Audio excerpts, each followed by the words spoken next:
Perhaps the most discouraging thing that I see in broadly right-wing political discourse is this seemingly unbreachable barricade of cowardly denialism that seems to be so acutely and almost communally manifest in civic or liberal so-called nationalists, which constitute a significant majority of all self-identified conservative or politically right-wing individuals and organizations.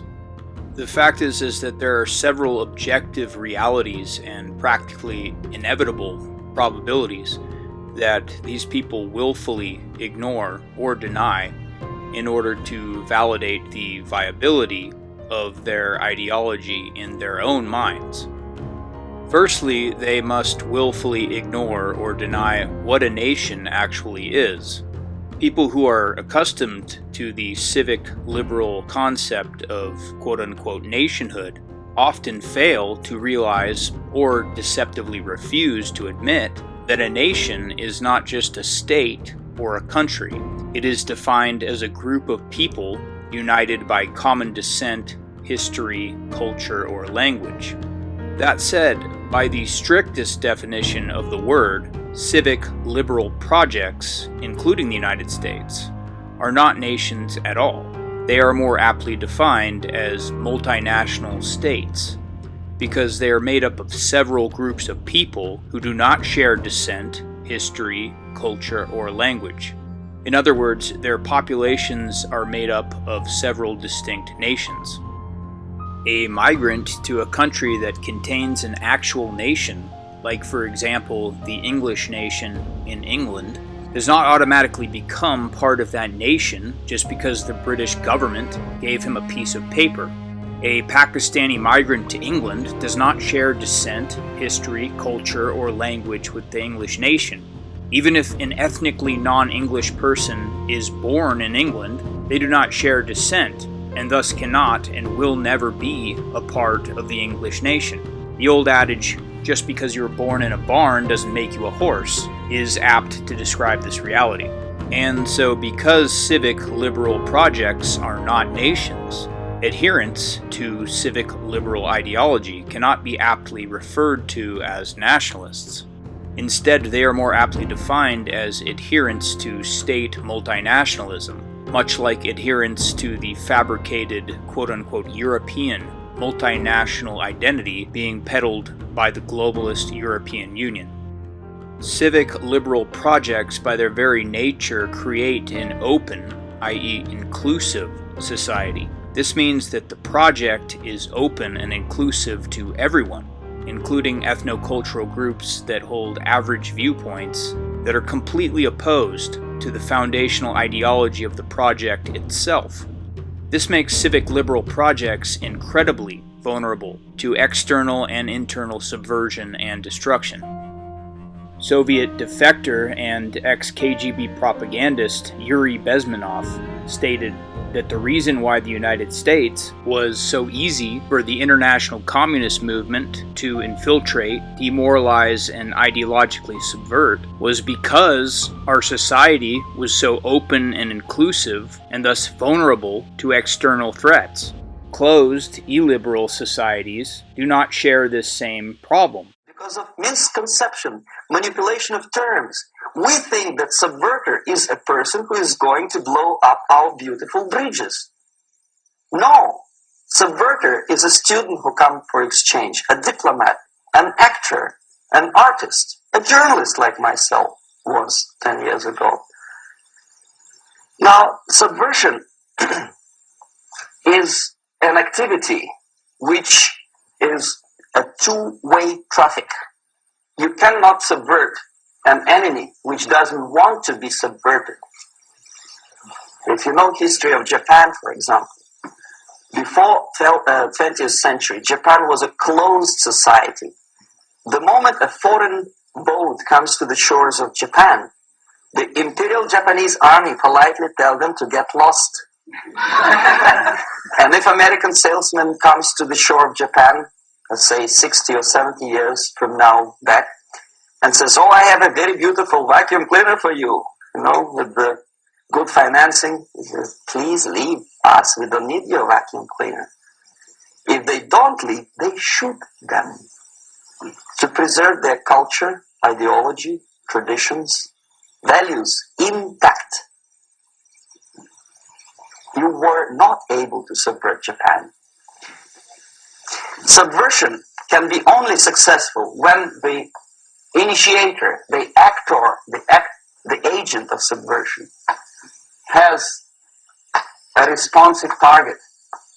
It's a two-way traffic. The United States is a receptive target of subversion. Next, these people must willfully ignore or deny the obvious and very strong, but not absolute, correlation between ethnicity, culture, and political worldview. The correlations here are so strong, it could be validly argued that they are somehow intrinsically linked, and yet civic liberals will deny any link exists whatsoever between these things. Instead, they will always attempt to deceptively separate, minimize, and/or trivialize this link in order to rationalize the inclusive multinational nature of their ideology. Block voting trends among ethnic groups, failure of groups to acculturate, high crime rates, poor academic and economic achievement rates, and all manner of negative group societal outcomes are blamed on policy instead of the culture and inherent qualities of the failing groups. By ignoring or denying the link between ethnicity, culture, and political worldview, they can then ignore or deny that demographics are the number one determinant of political outcomes throughout the West, and thus are the key factor which dictates the cultural and ideological destiny of any political entity. As we all know, culture is downstream of demographics, and politics are downstream of culture. Thus, politics are also downstream of demographics as well. Civic-liberal multinationalists routinely ignore or deny the impact demographics have on cultural and political destiny. Lastly, they must willfully ignore or deny their own ancestral identity, sacrificing it on the altar of some idealized and non-existent post-ethnic civic multinational identity, which is very similar to members of European ethnic groups who have been sacrificing their ethnic and national identities and adopting a quote-unquote European identity based on European federalist integrationism. These new fabricated regional post-ethnic civic identities are at the edge of a slippery slope that leads to full-on global citizen identity.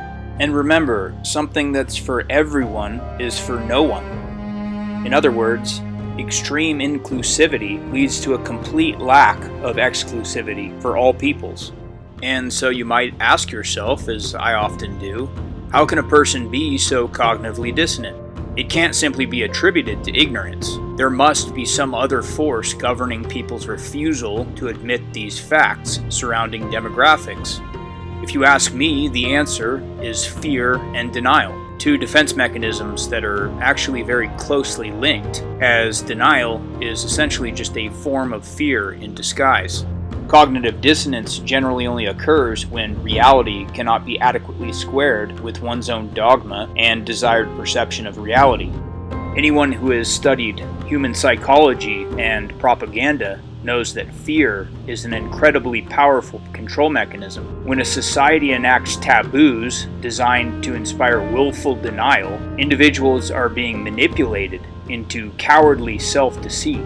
People will literally deceive themselves and others through shame and guilt to the point of ruining themselves, their family, their community, and their nation. That is how powerful this fear of admitting the truth can be for some human beings.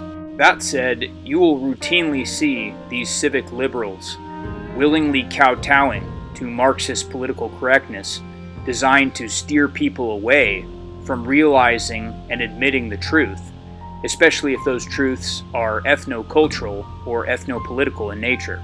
They will characterize the objectively factual demographic replacement of Europeans throughout the world as a quote-unquote white supremacist conspiracy theory, just to insulate themselves from the criticism of our enemies. They will relentlessly gatekeep about this subject, and they will openly gaslight ethnic nationalists just to virtue signal to the very people who want to destroy us and our entire way of life. It is fear and denial that keep alive the myth that civic projects are viable, or even nationhood at all. It is fear and denial of abandoning the big lie, which states that ideas and values are not only enough to define a nation, but what defines Western civilization itself and is the foundation of our success. The truth is that they fear what the widespread abandonment of the civic-liberal model would lead to, possibly an intense and destructive rebirth and reorganization of humanity into actual nations, i.e. groupings based on inelastic, material, and unifying qualities, instead of pliable, conceptual, and completely subvertible ideas.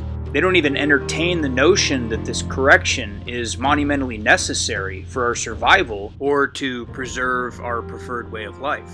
And while it's easy to understand why so many so-called civic nationalists ignore and deny reality and adhere to political correctness, that doesn't mean that it's forgivable. Denying reality in the face of danger and fear is the trademark of the cowardly and the weak. It is the mentality of a slave. As Alexander Hamilton famously said, quote, "The nation which can prefer disgrace to danger is prepared for a master and deserves one," unquote. The fact of the matter is that civic liberal nationalism is not nationalism. It is a placating and manipulative stopgap that's embraced by people who are too scared and obstinate to acknowledge the truth surrounding demographics and the failure of the civic liberal model and concept. It represents little more than a slightly slower death knell for Western civilization and its steward, the European race.